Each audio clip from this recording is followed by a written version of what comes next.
Welcome to Transforming with Drew, where we talk about all things transgender from F to M to M to Fs and how to change your life for the better.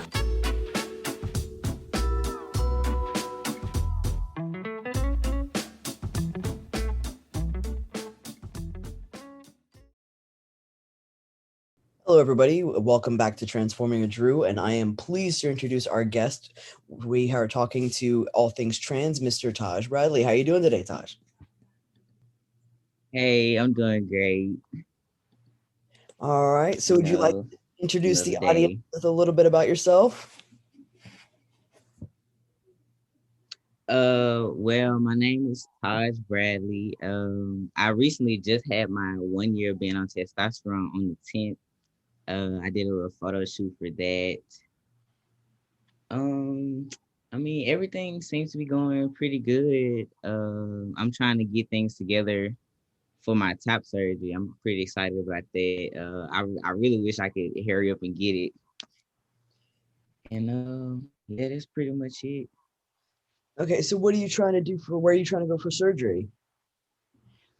I forgot the name, but it's a hospital here in my city actually. Okay. And I talked to them a couple months ago to see if I could. Hmm, Do you have a GoFundMe link for that? no, no, not yet. When I figure out the cost of everything, then I'll see if I need to or not. Because I know that they take my insurance, so I'm gonna see the cost of everything before I get into all those things. That sounds awesome. So, would you want to tell everybody where you're from and what it's like being over there as a young trans man? Yes, I am from Memphis, Tennessee, born and raised. I'm not gonna lie, it's hard. It's hard.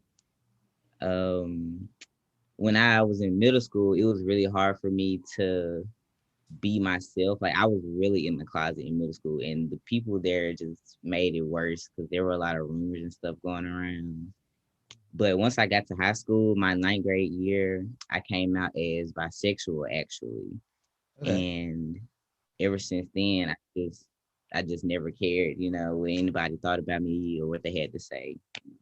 That's extremely beautiful. And if anybody doesn't remember, Tennessee is right now one of the most idiotic states that our trans men are having to deal with. So it's already hard enough being in a place like that, and then hard enough to being bullied and stuff Yeah. too, especially middle school, because I've been there. So I understand that, unfortunately. So you were what? When did you just not decide? It's more like when did you realize that you wanted to be your most authentic, truest form? That's kind of a tricky question because apparently I've been talking about it on and off for about 4 years now. Because once I did go ahead and go through with everything, people was coming up to me saying, "Oh yeah, I remember you used to talk about it, in ninth grade, and stuff like that." And I was like, "Really?" Like I didn't know it was that long. But last actually Corona, believe it or not, helped me actually get to sit and think on things to see if I really wanted to do this, full out. Mhm. And I came out to everybody, my friends and stuff on Facebook, and I want to say May of last year, and that's when everything, shot off from there. That's awesome. So it's kind of you're kind of like what I did. It's like we took COVID to our advantage and kind of just really sit with everything and then decide, okay, Hmm. yeah, this is what I want to do. I want to be I want to do this. I want to be happy. Now, if anybody doesn't know this, I actually Yeah. was I stalk people on TikTok, because like I stalk like in all sorts of things, YouTubers, Instagram. I hunt down some pretty people that I think are influential. And what caught me was your graduation video where you walked with pride. What inspired you to do that? Yes, that is the video that got me the attention that I have today. Man, just thinking about it makes me want to cry. Oh my gosh. So those who know me, I actually wore my rainbow flag on my back like that to school. And I was like, well, if I could do this at school, in front of everybody, I can, do this on the day that I will remember forever. So and that was a month after I came out to everybody. So it was really liberating to do that, since I came out, I can actually be myself, like without this weight on my shoulders. So I'm like, well, bam, my graduation robe is white, the trans flag, blue, white, pink, it'll go great. I just look great. And I got some opinions from my friends, like, should I do it? Should I not do it? Because I was still on the fence about it. And when I did it, and it was my turn to pull off the lot to get our graduation stuff, people started clapping for me. I heard my friends cheering for me and stuff, and that I don't even know how to explain it, like the feeling of it, just knowing that I had all of their support. Yeah. And when I finally got my certification, my graduation stuff, I just broke down and I couldn't even hold it back no more. I cried because I had been through so much to get to this point. It was just so liberating. Yeah, I'm not gonna lie. Even talking about it makes me teary-eyed now. I actually cried when I watched the video, and I'm not big on emotions or tears. So you definitely broke through that, and I think that's one of the things that made me realize like that you were definitely somebody I wanted to talk to, because it's very hard to be an open trans person, whether you're a trans woman or a trans man, because there's so much stigma. And that being said, like, what gives you that brave feeling to do that? Because I mean, I've seen your photo shoot. It looks great, by the way. I love your photo shoot. I see how you're just Thank out and you're proud about it. What helps you go through that? What lets you feel of being an open, proud trans man rather than somebody who's stealth? Now that I can't even answer myself. I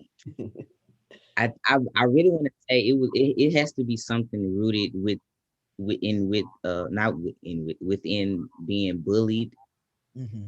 for so long, and you eventually develop tough skin. I will say that you have to have some tough skin, especially with social media and the internet. It's like the negativity comes from so many different outlets. It's like you have to be strong for yourself. That's one thing I learned. I'm doing this for me, not for anybody else, not for my family, not for my friends. I'm doing this for me to have a better mentality of myself, because my self-esteem was really, really low. I will say that I had very low self-esteem. I never, like the photo shoot that I did, you would have never caught me with my arms out like that. I used to always wear hoodies. I was just never confident within myself. I never wore regular bras. I always wore sports bras because I just didn't like the body that I was in. Hmm. So I'm like, well, something has to give. I have to do something because my mental health has depleted so much, and I'm just now starting to try to relieve some of that. So yeah, you definitely have to have tough skin, and you just got to go through it, honestly. Like, stop thinking about it, because the more you think about it, you'll never go through with it. Yeah, no, I can agree with you on that. I honestly think you and I have similar stories when it comes to the bullying. I was bullied a lot as a kid. I was always that awkward kid. I didn't have I grew up really poor. My parents were hippies and drug addicts, so like a lot of kids would pick on me for that. And like we'd show up in Yeah. like some tie-dyed, tripped out looking bus, and I'd be wearing clothes that somebody gave me that were like 20 years old. So I think once you get used to that type of form of bullying, you can really say, you know what, I'm done. You're not gonna like me no matter what I do. I might as well be happy about it. Yeah. So that's kind of how And really, yeah, and really the insults get old. It's like, well, I've heard that before. At least try to come with something new. It gets yeah, old. there's not some creative people out there anymore. I mean, I got Yeah. a really unique nickname. I shared this with my wife, and she's like, "Oh, I've never heard of that nickname before." Because so in middle school they nicknamed me Rat Dog. One person said I had a rat nest of hair and a dog face. That was new. That was new. Mm, That stuck with me until about high school, and then I got a little aggressive in high school, so it stopped sticking with me. yeah. But but I grew up past that, thank God. That was bad. I don't even know why they thought that was no. I don't. Okay. Honestly, I look back at pictures of myself, and man, dude, I had some really bad hair, like some weird, like half dreadlock looking. It was bad. So now Taj, I want to ask you a question. What is it like actually being a young black trans man out there in Tennessee? Scary. That's the best word I can use for it. It is scary. Mm. I'm a homebody. I've always been a homebody, so I don't really just get out too much. But when I do go out, it's scary. I'm not even gonna lie. I'm gonna be totally honest. I am terrified of men. I have yet to use a man's restroom. The first time that I used a man's restroom was at my job, and that's because they are so loving up there. I got my name changed in the system to Taj, and I love it. So that was the first time that I've ever used a man's restroom, and that's probably going to be the last for a little while. And I still haven't got my name changed legally because I'm scared of having a male roommate in college. Like, because right now I'm still in the female dorm Mhm. because I don't feel comfortable with being in a man's dorm yet because I don't know what I don't know what they're capable of. I don't know their mentality of thinking. Like, are they gonna hate me because of who I am? Are they gonna like me? So it's like I don't want to take that chance. So yeah, it's definitely scary. The- But I feel like I have to put on a brave face because I know that I have people looking up to me, and I kind of want them to see that it is okay to live in your truth. Like I don't know. It's Honestly, it's if you were living yeah. up in Massachusetts, where I'm at right now, you would feel fine. You'd feel comfortable. But being in Tennessee, yeah, I want you safe. That's the number one thing.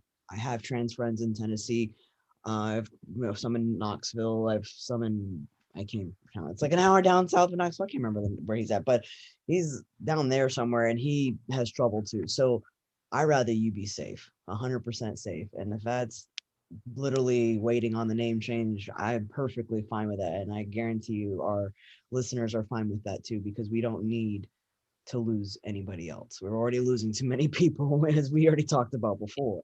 So, It's been so many deaths in Memphis alone just this past week. It's crazy out here. yeah, that's bad. Yeah. What are you going to school for? What is your ambition?